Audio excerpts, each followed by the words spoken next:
Does Russell Brand actually understand Christianity? Let's talk about it. So Russell Brand did an interview with George Janko on George Janko's massive podcast. I mean, he's got one of the biggest podcasts on YouTube right now. And of course, I've covered Russell Brand on the channel and his conversion, his pursuit of Jesus, and how he wants to be a Christian. And he was even baptized. And I have loved essentially everything that I have heard him say. I have not heard him say anything yet that really alarms me or makes me think that he has some major misunderstanding about what the gospel is, about what he is doing and what all of that means. And now here, 1 minute into the interview, he's about to start dropping some bombs, just amazing information. Does he understand the gospel? See for yourself. And to start with that compliment about Paul is really apposite and heartening, because I suppose all personal narcissism might in its own way be certainly an attempt to be your own God. And even if you don't want to go as extreme as narcissism, self-centeredness or individualism. Not saying that we're not all individual and that there isn't a great beauty in our diversity and our distinctions and our differences.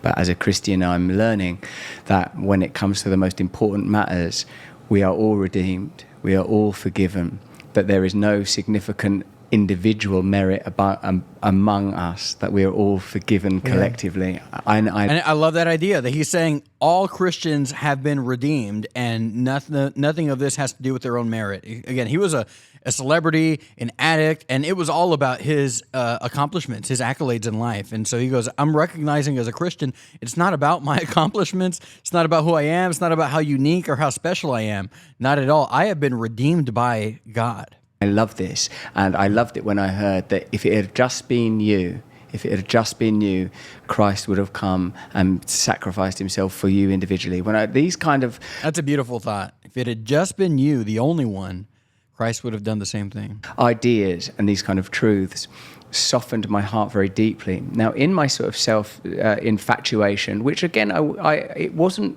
entirely consuming, because I've been in recovery now for 21 years, and you can't stay free from drink and drugs without acknowledging a very important truth.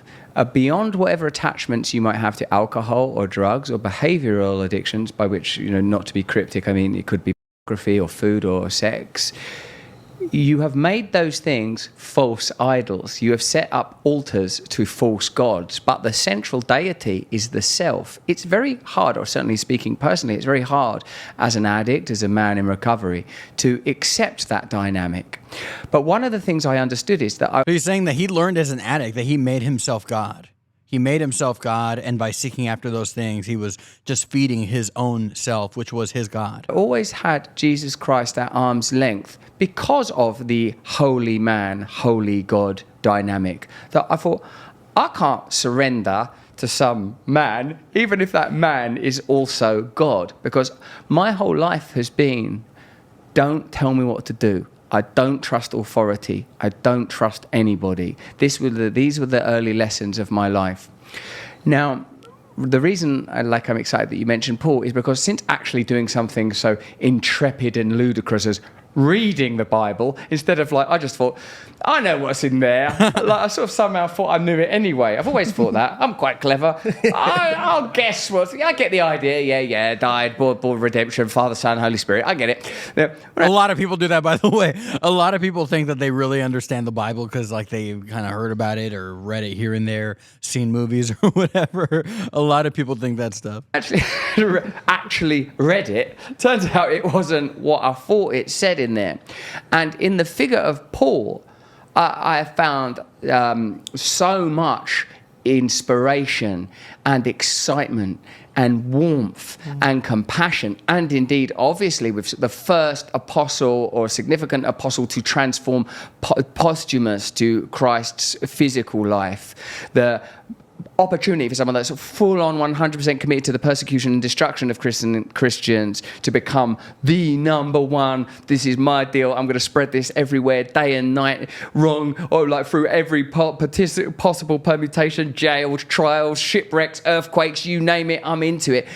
Real quick, it's very amazing. It's only been a few months since he was baptized and all that. Very amazing to see him know so much. I mean, he's clearly obsessive when it comes to attaining knowledge, very smart. He's learned a lot of stuff over the years, but it's very fascinating to see how much he knows. And he's dropping little bits of information. If you're not picking up on this, he's referencing a lot of scripture as he talks. I love what he says, though, about I used to keep God at Jesus at arm's length because no one told me what to do. And that's really a marker of younger generations today, including his generation. He's still a young man in a certain sense. We don't like to be told what to do. We don't like authority, pushing back against the authority of like the boomer generation and stuff like that. But there's a way that these generations can be brought to Christ. And there's a way, and these generations are starting to see that there is a role for authority, because when authority is thrown out the window, things go crazy in our own individual lives and especially the world too. And so people are starting to see this stuff. Like a book of Acts and then, the subsequent letters, blown my mind. It's blown my mind because of the character of Paul. Sometimes I think, well, man, that's just a human being, like me. I can get into that. So I've gone from like thinking that I am Jesus to recognizing I need Jesus and wanting to be like Paul, wanting to be like, live for this thing, live for it like you need a revolution, live for it like not Christianity so I can fit in with the world, but Christianity so that I can become who I am in relationship to him, that we might change the world together with humility. First humility before honor. I mean, it's raining down on me. I love that. You notice that he says, I'm not trying to get into some watered down version of Christianity. I want the real revolutionary, world changing Christianity. I want Paul's Christianity, the brutal, suffering, but again, world changing, upside down Christianity. That's what I'm looking for. That's what I want. And I had a conversation about a month or two ago with Jack Wilkie about this. People who are leaving like the relevant community, modern day age churches for orthodoxy or really conservative churches. It's because they want the real Christianity. They see this stuff and they go, this is commercial, this is superficial. They want the real thing. And these younger generations, they want the real thing. Nobody is looking at the rise of Islam and going, you know what? The Andy Stanley Church is the thing to oppose that. Rick Warren. It's just not. There's nothing there. Yeah. There's no substance there. And so as much as I have disagreements with the Orthodox and with the Roman Catholics and all of that, people look at that and see strength, and they see durability. They see it's been around and things like that. So it's not only are people going to Christianity, they're going to a stronghold Christianity rather than this, relevant, seeker sensitive. I like the fact that they want, they go, I want the real thing. I don't want the consumerist American version of this, the McDonald's version of it. I want the real thing. They don't want just the commercialized, played out stuff. They want world-changing, revolutionary Christianity, and churches need to be offering that. Now in this clip, here's Russell Brand talking about how his mindset shifted from always wanting to take from people, constantly being a taker and a taker. How can I use people? What can they do for me? And how that shifted when he became a Christian as well. Like, I sometimes feel so protected and so held and in grace and indeed in faith. Like, I'm living by a higher frequency. I felt it today in Milwaukee, of all places. I just tumbled into the day. I got up early. I went to like a 12-step meeting. I didn't have I knew I had to get to this place. I didn't know where it was. I ended up getting a lift from a couple of soldiers, drove me to the place. Then someone that I met at the 12-step meeting drove me somewhere else. I was chatting to people all over the place, and I was in complete faith. And I'll tell you this thing, even though it's quite intimate and I'm slightly embarrassed about it, is I felt like I was in God's presence. And I felt at ease, having had this beautiful conversation with the chief editor at the Atlanta Voice, a black American newspaper for the people of Atlanta. Me and this dude just had fun and we're playing, just met each other spontaneously. And we're going, so this is Milwaukee, this is the center of the universe. And we're sort of playing this sort of weird game. We just met each other like when kids might meet each other and play. And I felt sort of like a kind of easy rejoicing. Then I started to think during it, this is good, we're having a really deep, because it went from the play to having a conversation about racial dynamics, the Republican movement and all sorts of stuff, Trump, etc. in America. And I was like, I should be filming this. That was the first sign of me trying to grab or take something. I should be filming this. This would make good content. People would, like all of those old messages of acquisition, acquiring, personal power, sin, pleasure sought away from God.